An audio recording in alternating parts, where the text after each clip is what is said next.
Hey everyone, welcome to 59 Tops Friday, presented by Wax Pack Wisdom, where we talk baseball history through the cards we love. My name is Jake T. O'Donnell. We built the iconic 1959 Topps baseball set, and in this series we're going through every card to talk about the teams, players, and people who made up Major League Baseball in 1959. Today, we'll cover cards 19 through 29 in the set. Card number 19 belongs to Eddie Bressoud of the San Francisco Giants. 1959 was Bressoud's fourth year in the majors. A native Californian, he moved with the Giants from New York to San Francisco before the 1958 season.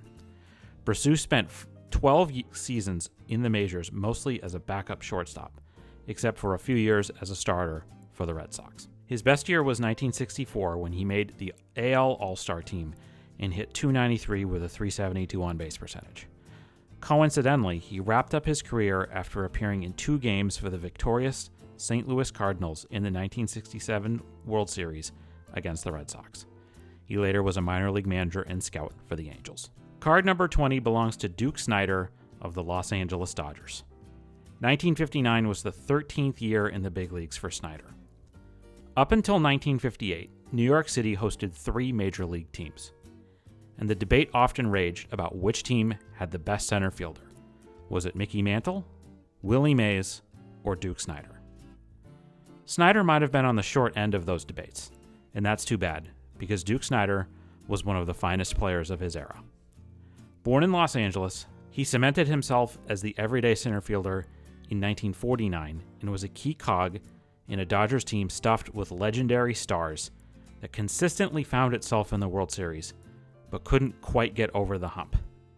They finally won in 1955 in no small part due to the Duke of Flatbush himself, who belted 4 homers in the series. Snider led the NL in home runs the next year with 43.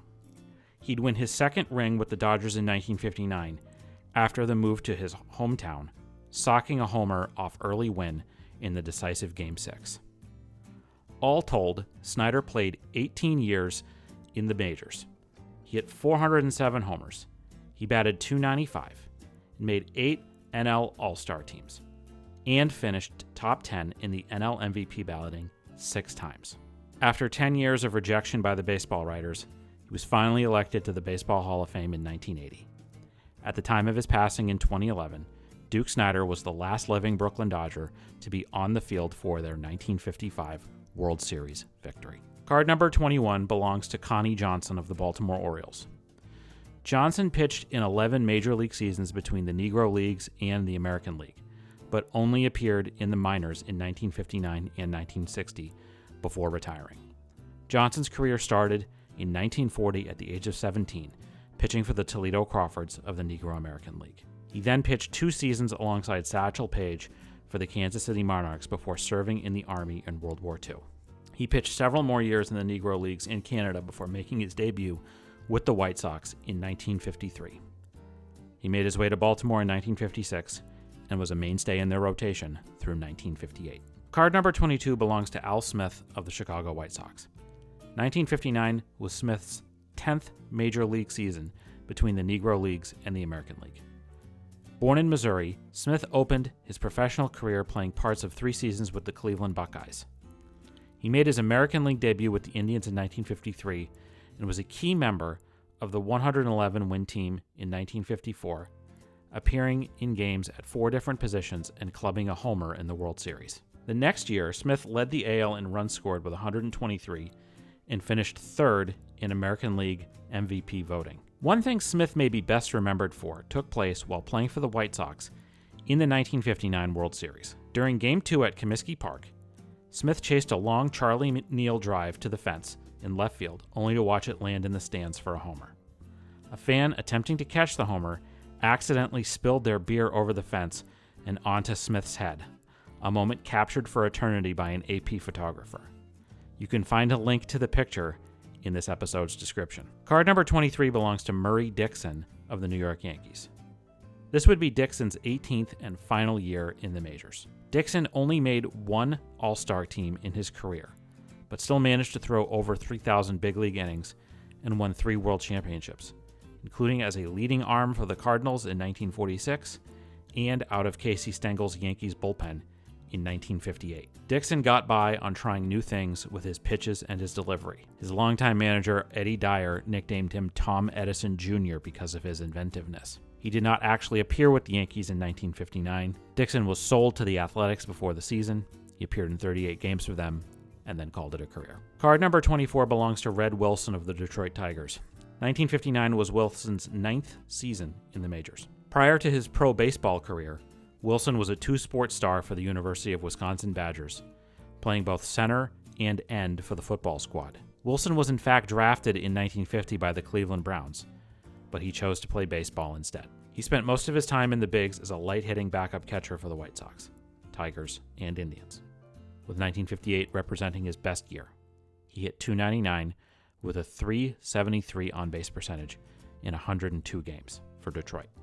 He also caught Hall of Fame hurler Jim Bunning's no-hitter that season. He was selected by the Angels in the 1960 expansion draft, but elected to retire instead. Card number 25 belongs to Don Hoak of the Cincinnati Redlegs. 1959 was Hoak's 6th MLB season. He broke in with Brooklyn in 1954 and played in the Dodgers' victorious 1955 World Series. However, he was stuck behind the likes of Jackie Robinson and Jim Gilliam on the infield depth chart and was dealt to the Cubs for 1956 and then the Reds for 1957. He earned All-Star honors and led the NL in doubles in 1957. After 2 seasons in Cincinnati, Hoak was part of the trade with the Pirates that sent Frank Thomas to Cincinnati. This was an advantageous move for the Pirates as Hoak excelled as an everyday third baseman for the emergent Bucks, finishing second in MVP balloting in 1960 and hitting .282 with 16 homers for the world champions. His career tailed off following a strong 1961 season, finishing with the Phillies. Tragically, Hoak died of a heart attack at age 41, hours after finding out he had been passed over for the Pirates' managerial role in 1969. Card number 26 belongs to Chuck Stobbs of the St. Louis Cardinals. 1959 was the 13th big league season for Stobbs, who would actually pitch for the Washington Senators that season. Stobbs pitched his first 5 seasons in MLB with the Boston Red Sox, who dealt him to the White Sox for 1953. He then made his way to the Senators, where he would spend the rest of his career, except for a brief stretch with the Cardinals in 1958. Stobbs' best year came in 1955, when he logged 240 innings for Washington, with a 3.60 ERA and a league-leading 2 walks per 9 innings. After baseball, Stobbs sold insurance for a time and worked as a pitching coach in the Kansas City Royals and Cleveland Indians organizations. Card number 27 belongs to Andy Pafko of the Milwaukee Braves.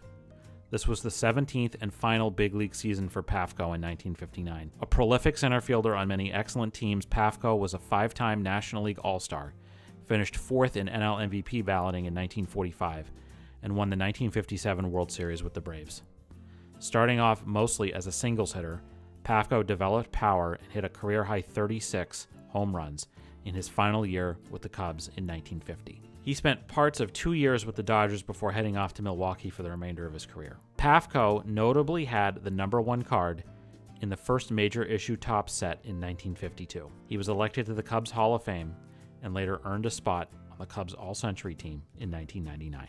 Card number 28 belongs to Red Worthington of the San Francisco Giants. 1959 was Worthington's 6th season pitching in the major leagues. While making occasional starts for the Giants through the years, Worthington began to work exclusively out of the bullpen in 1959, which is where he played for the remainder of his 14-year MLB career. He briefly retired following the 1960 season, but came back after he was purchased by the Reds in the Rule 5 draft before the 1963 season. Worthington was purchased by the Twins in 1956, and he played a key role in their pennant-winning campaign. After his career ended, he coached for the Twins and spent years as the head baseball coach and athletic director at Liberty University. As of this recording, Worthington is 94 years old and will turn 95 in February of 2024. Card number 29 belongs to Jim Bolger of the Chicago Cubs.